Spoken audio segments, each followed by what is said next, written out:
मेरे प्रिय साधकों, गुरु भगवान की जय, माँ बगलामुखी की जय, श्री कृष्ण की जय। मेरे प्रिय साधकों, मैं आशा करता हूँ कि आप अपने परिवार सहित अपने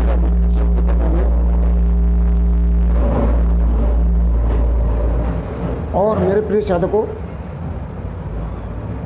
मैं ये भी आशा करता हूँ कि ये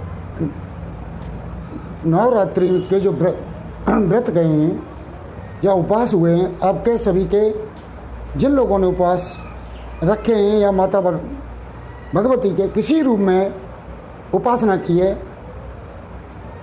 आप सभी की उपासना माँ बगलामुखी स्वीकार करे और आपको जो भी फल की इच्छा से रखा गया है वो फल प्राप्त करे।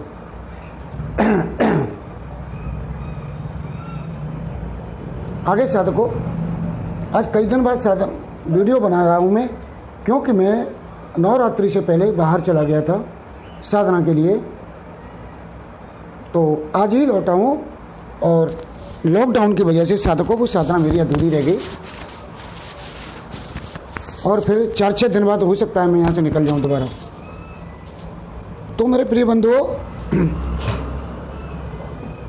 यह साधना आपको मैं महाभूत कुल सुंदर की साधना बताने जा रहा हूँ साधनाओं की श्रृंखला में।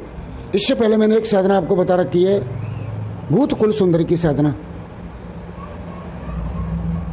यह साधना और वो साधना दोनों एक ही सम साधना है, वो थोड़ा सा डिफर है साधकों। मैं एक बात और यहाँ स्पष्ट करना चाहता हूँ, पहले वैसे भी वीडियो में मैं कह चुका हूँ कि साधकों की जिज्ञासा रहती है कि कोई भी साधना अगर माँ के रूप में की जाए तो माँ के समान ही साधक का लालन पालन पोषण करती हैं, और बहन के रूप में की जाए तो बहन जैसा ही वो साधक से बर्ताव रखती हैं, व्यवहार करती हैं। और प्रेम का और पत्नी के रूप में रखी जाए, यहाँ साधकों को डाउट होता है। तो साधकों, मैं आपको यहाँ स्पष्ट करने जा रहा हूँ इस डाउट के लिए कि साधकों, अगर कोई भी साधक पत्नी या प्रेम का रूप में साधना करता है और ये कहता है कि उनकी पत्नी को मार देगी और प्रेम का तो कर साधकों के ज़्यादा विशेष नहीं होती हैं, पत्नी को मार देगी, तो साधकों ये सोचना बहुत ही गलत और मिथ्यापूर्ण बातें हैं। क्यों? कि जो भी साधक साधना करता है पत्नी के रूप में, उस साधक की पत्नी को ये एक बहन के रूप में स्वीकार करती हैं, और साधनक के समय या साधना पूर्ण होने के बाद साधक की पत्नी का जितनी भी बीमारी हारी होती हैं, जितने भी कष्ट होते हैं, लगभग दूर हो जाते हैं। साथ में उसका रंग रूप अति सुंदर और निखर जाता है, क्योंकि ये उसका प्रभाव होता है, और साधक का भी रंग रूप और प्रभाव निखर जाता है। तो ये साधकों, जो लोगों ने भ्रांतियाँ फैला रखी हैं कि पत्नियों को मार देती हैं, बच्चों को नुकसान देती हैं, ऐसा साधकों कुछ नहीं है। हाँ, ये जो प्रेत आत्माएं होती हैं, ये प्रेत आत्माएं नफरत करती हैं पत्नियों से और बच्चों से। ये अवश्य उन्हें नुकसान पहुंचा सकती हैं, ये नहीं पहुंचाती हैं साधकों, क्योंकि ये जो साधना मैं बताता हूँ, ये साधना है प्रेत आत्मा कोई साधना नहीं है। ये तो हजारों लाखों साल पहले उच्च कोटि की एक साधकाएं थी, जिन्हें उच्च लोग प्राप्त हैं, और देवी की गण बनी हुई हैं। कोई कहीं है, कोई कहीं है, जैसे कोई पार्वती की हैं, कोई दुर्गा जी की हैं, कोई बगलामुखी की हैं। अब मान के चलिए बगलामुखी की ही 26 शक्तियाँ हैं उनके साथ। तो साधकों, ये भ्रांति है, लोगों ने फैला रखी है, ये भ्रांति से आप निकलिए। अब मुझे देखिए, क्या मैंने इन्हें सभी साधनाओं को,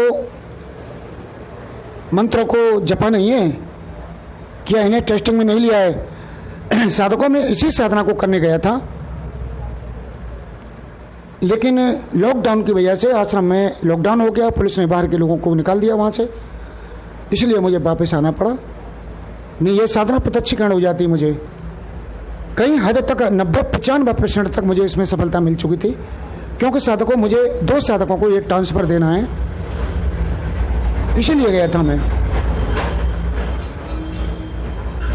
तो इस साधना के बारे में मैं साधकों आपको कुछ बताना चाहता हूँ, थोड़ी सी बात है। वैसे तो ये साधकों साधना एक दिन की है, लेकिन 12 दिन में सिद्ध होती है। एक दिन में कभी कोई साधना सिद्ध नहीं हुई है। हाँ, उन लोगों को सिद्ध हो जाती है जिनके आज्ञा चक्र खुल चुके हैं, जिनका मन स्थिर है और जो स्थिरता को धारण करते हैं मंत्र जपते वक्त, उन्हें वो एक दिन में सिद्ध हो जाती है। मुझे केवल 6 दिन लगे थे। 6 दिन में बहुत कुछ मिल गया था मुझे। अगर ये लॉकडाउन की समस्या ना होती तो मुझे अजय सिद्ध हो जाती। साथ में एक हमारे, उसे मित्र कहूँ या दुश्मन कहूँ, उसकी वजह से उसने मेरा दिमाग को इतना अपसेट करके रख दिया 10 दिन कि मेरा मन स्थिर नहीं हो पाया था। यह भी एक कारण था। नहीं, ये साधकों 5 या 6 दिन में मुझे सिद्ध हो जाती। तो चलो साधकों, मैं आपको बताता हूँ। ये साधना जो है आपको किसी नदी तट पर या नदी संगम के किनारे करनी है। अब साधकों, नदी तट पर या नदी संगम के किनारे तो साधना कर नहीं सकते, और यदि साधक नदी तट पर या जो है नदी संगम पर नहीं कर सकता तो वहाँ की मिट्टी और वहाँ का जल किसी ताम्र पात्र में भर के लाए, या मिट्टी का घड़ा होता है उसमें भर के लाए और अपने पूजा कक्ष में रख ले। और पूजा कक्ष में रखने के बाद पहले जल रख के, उसके बाद मिट्टी रख के और कुछ मिट्टी अपने आसन के नीचे बिछा ले, तो वो साधना कर सकते। और ये भावना करे कि मैं नदी तट पर ही साधना कर रहा हूँ, तो उसकी साधना, ये मान लीजिए साधकों, जो नदी तट पर साधना कर रहा था या संगम में कर रहा था वही फल देगी जो नदी तट पर कर रहा था। साधकों में देखो, एक बात बता दूं, मन के हारे हार है, मन के जीते जीत।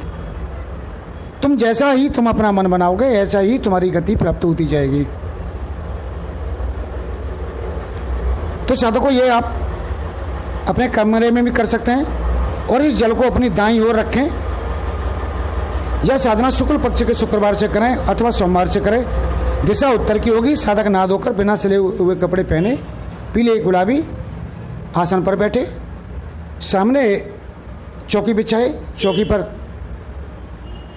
गाय के घी का दीपक जलाए जो अपने तुम्हारे बिल्कुल जस्ट सामने हो और उसकी ज्योति तुम्हारे सामने हो। ऐसे करके उसकी ज्योति तुम्हारे सामने, लंबी बत्ती बना के उसकी ज्योति को अपने सामने करें।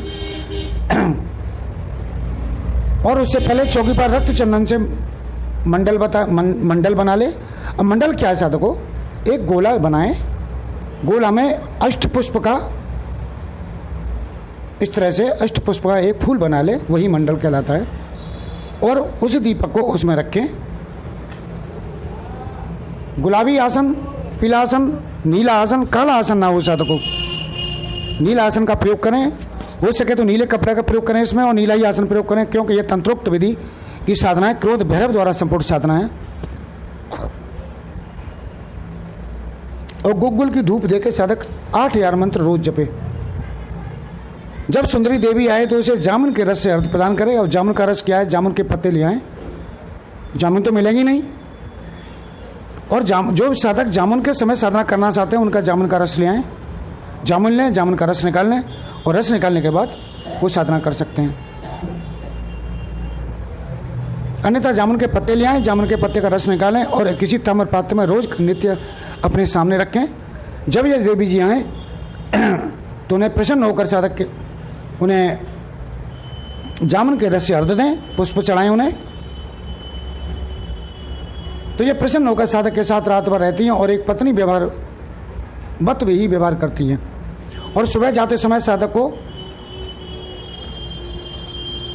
20 तोले सोना दी जाती हैं। यह साधना साधक को 1 महीने,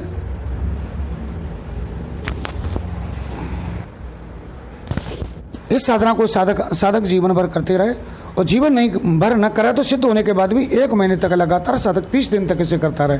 अगर साधक ने इसे 30 दिन से पहले छोड़ दिया तो वो तुम्हें छोड़ के चली जाएगी।